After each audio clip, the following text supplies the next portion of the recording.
Hello everybody. Okay, so today I wanted to talk about wrinkles and anti-aging. One of the questions that I get often when I ask, hey, what's something that you want to work on with your skin? What's something that you don't love about your skin? And probably the number one answer is I want to try to combat the wrinkles that I'm getting around my eye area, and so I just wanted to kind of go over some ideas about what a skincare regimen would look like that is trying to specifically combat that. Before I go into skincare though, there are several things before you even get to skincare to help kind of reduce the aging process and maybe make it so that it's not quite coming on so fast. So number one is hydration. And I know it sounds really crazy, but take your body weight in pounds, divide it in half, and that's how many ounces of water you should be drinking in a day. So if you're 125 pounds, 150 pounds, let's say 150 pounds, you should be drinking 75 ounces, which sounds like a lot. You can make it so that the liquid that you're intaking, some of that can be included, from your coffee. You don't have to completely omit that, but just make sure that you know that caffeine is a diuretic, so you aren't going to get as much hydration from coffee as you were versus water. Soda does not count. So just taking in as many ounces as you can in a day and trying to make it up to that half of your body weight in ounces of water. Also, sleep is huge. It's crazy. You're supposed to, normally they had been saying like 6 to 8 hours of sleep, and now they're saying like a solid 8 hours. Just done, solid 8 hours is how many hours of sleep you should be getting every night.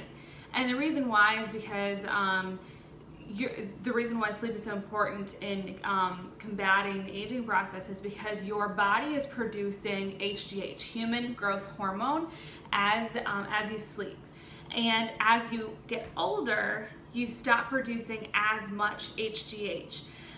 And so the HGH hormone helps you to, it's the growth hormone, so it helps to produce new cells. When you don't get enough sleep, that's when you start producing cortisol, the stress hormone, and that does not promote new cell growth. Okay, so those are huge. I have some notes that I'm referring to. Also, nutrition. Nutrition's huge. And you always get told to eat healthy, eat your fruits and vegetables. And the reason why that can be really important in this specific regard is because there are tons of toxins and pollutants that we come across in our day-to-day through the air, through things that we're putting into our body, and when we are taking in natural fruits and vegetables, things that are grown from the earth, that the antioxidants in those fruits and vegetables are fighting free radicals, which free radicals are the toxins and pollutants that we find in our body. They're fighting the free radicals. And what's really interesting is that when we see different colors of fruits and vegetables, they have different antioxidants in those fruits and vegetables, and those different antioxidants fight the different free radicals. So that's why it's really important for your, when you look at all the food that you consume throughout the day, it should look like a box of Crayola crayons. That's the best way you can describe it. So nutrition, sleep, hydration, those are all really important. And then I'm gonna give a little shout out to working out as well, because I have to. That there's some new research that's come out recently in HIIT training, high intensity interval training, is a way to combat the aging process. They found that you can actually start to slow down the aging process in the cells by doing HIIT workouts 5 times a week. For women, you're looking at 30 minutes a day. For men, sorry guys, it's 40 minutes a day. And high intensity interval training is when you get your heart rate in that like 75 to 95% max heart rate for the majority of the workout. There's quick bursts of energy, and then it's followed by short rest periods. Okay? Then also,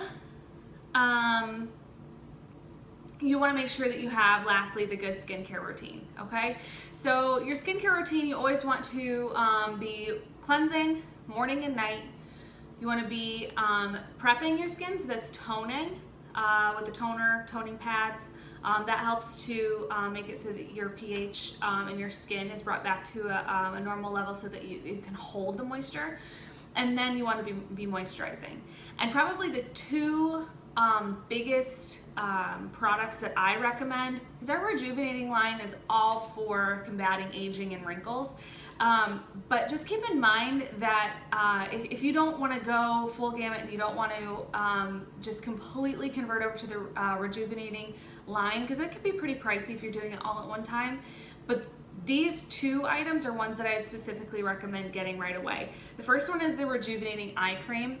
And I found this really interesting. The rejuvenating eye cream, 89% of women reported under eye puffiness was reduced and fine lines were diminished. 89% of the people that used it in their double-blind study that they did. Then also, and this can be used in the morning and at night. You use this moisturizer, use this around, you know, the corners of your eyes and under the eyes. And then also the Rejuvenating Radiance Serum. And this, 72% of women showed a significant increase in skin firmness after 8 weeks of use. That's kind of crazy. And then 52% showed significant improvement in the appearance of fine lines and wrinkles of the neck area after 8 weeks of use. And I always use this, I only use this in the morning. You can use this in the morning and night, but I like to get a little bit more use out of it.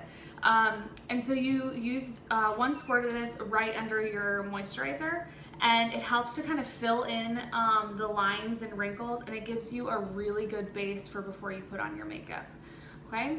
So those are the 2 items I'd give you. Obviously the rejuvenating line, all of it is really great, but those are the 2 items that I would highly recommend right out of the gate, all right? Thank you guys for watching. Have a wonderful day.